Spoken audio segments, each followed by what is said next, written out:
Hi, welcome to the second episode of Wi-Fi 6 series. My name is Vibhor and today I'm going to discuss about 802.11ax aka Wi-Fi 6. Gosh, it took me so long to come up with this video. Why so? Because I want to create something which let you decide whether you should jump onto Wi-Fi 6 or not. Just because it's the latest trend, latest technology in the market? No. So watch till the end to get the answer to all the doubts and your queries before you make a decision. Now, before understanding this technology, let's first understand what is Wi-Fi 6, like why Wi-Fi 6 is the name. To understand that, let me give you one analogy. In case you have come across any router or access point which is Wi-Fi, and if you would have looked at the specifications, you would have find on the specifications something mentioned like 802.11a, b, g, n, ac. What are these? These are the standards of Wi-Fi, which is 802.11 protocol. This specification, which is used mostly in homes or in corporates, in where we connect our devices wirelessly, this comes under the category of 802.11 protocol. Now, it has been my personal experience. Whenever I deliver trainings, many times I have seen people understand what is N, what is AC, but after a few days, they tend to forget about the differentiation, or it's not very easy to remember.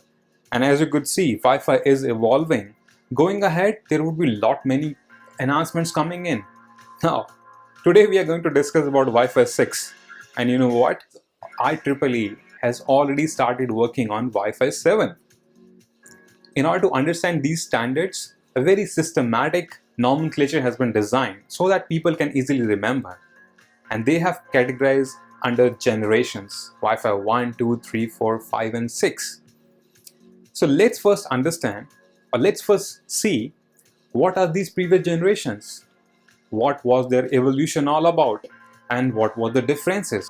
There comes Wi-Fi 6, 802.11ax, evolution year 2019.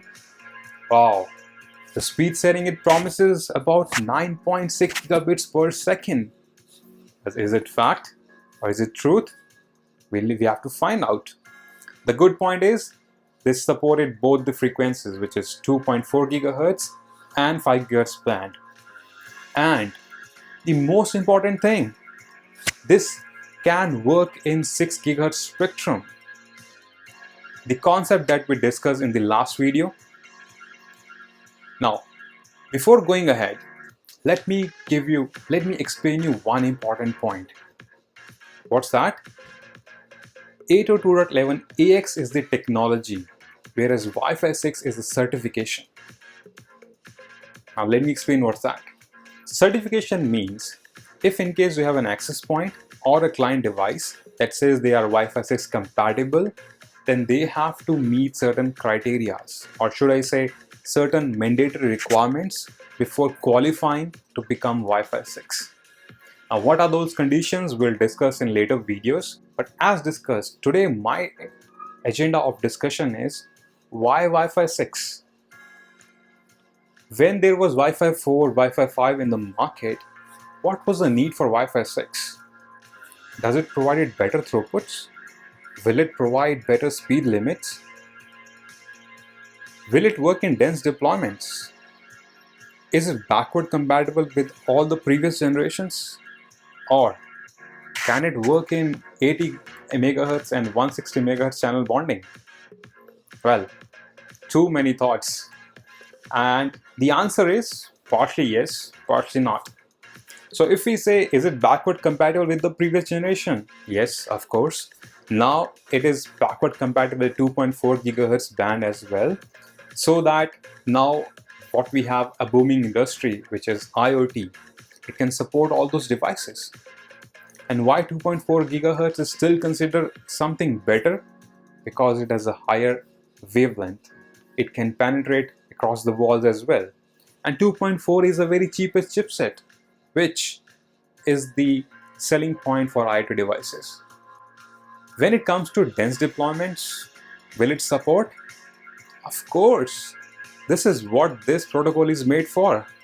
This is called high efficiency standard, and it is with all the feature set that it has, and the favorite one is OFDMA. It can support your dense deployments. We'll discuss about all these things in depth.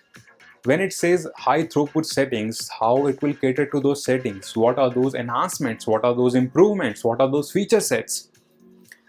But one thing important, which is, can it work in 80 MHz and 160 MHz channel bonding? No. What we are discussing about Wi-Fi 6, it will be for 2.4 and 5 GHz frequency bands. And with Wi-Fi 5 as well, or 5th generation also, the Wave 2 cannot flourish because there were not many channels for reuse when it comes to 80 MHz or 160 MHz channel bonding.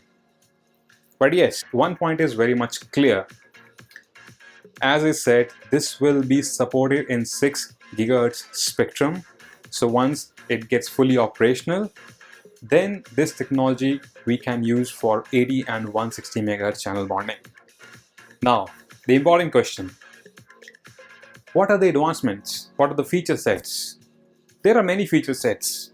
TWT, OFDMA, MIMO uplink downlink, 102 for QAM, longer card intervals, and the list goes on.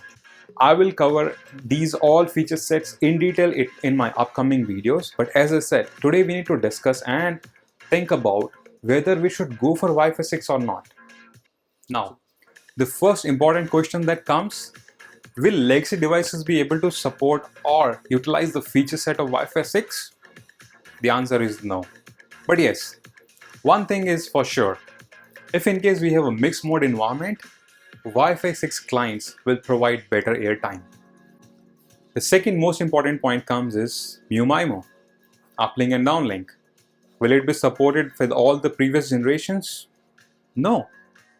Till generation 4, the concept was not even introduced. It came into highlight after 5th generation, and that too for the downlink only. So if in case you have a mixed mode environment and you are expecting MIMO will work, MIMO is only backward compatible with Wi-Fi 5th generation. Now, the only difference is when it comes to MIMO Wi-Fi 5, it can support only 4 clients simultaneously. But when it comes to Wi-Fi 6 and we have Wi-Fi 6 clients as well, then the MIMO can support 8 clients simultaneously. The third most important point is security features. In case you still have WPA2 in your networks, then you have to adopt to the WPA3 standards, because that's a prerequisite to upgrade to Wi-Fi 6. Point number 4, and this is the real important point. In case you're planning to go for an upgrade, make sure you have proper budgeting allocated for your infrastructure enhancements, because we know that access points are supported on PoE for power requirements. The current standard that we're using is 802.3AF. However, for Wi-Fi 6, we might be using 802.3AT standard, which is PoE+.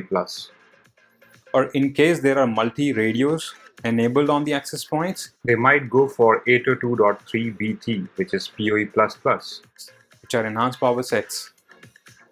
So these are the important points which you have to consider before planning to go for a refresh in your network. And yes, as with the previous generations, if in case you have a mixed mode client environment, then there would be protection modes that would come into picture. But don't worry, Wi-Fi 6 itself brings a plethora of feature sets which would be a better improvement, better enhancement. And as I said, it is designed for high efficiency, and where it would be suitable for all the stadiums, airports, classrooms, universities, and I should say open office environments where the density of clients is much more, and the feature sets like beamforming or MIMO is very difficult to manage.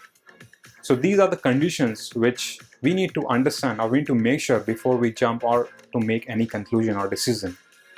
I hope this was an informative video, but yes, I would be covering all the feature sets like OFDMA, which is my favorite, TWT for IoT, long interval guards, 102 for QAM, and multi-mode MIMO, both uplink and downlink. So these are the topics which I would cover in details in my upcoming series. For that, stay tuned. Thank you so much for your valuable time for watching this video till the end. See you next time. Bye-bye. Take care.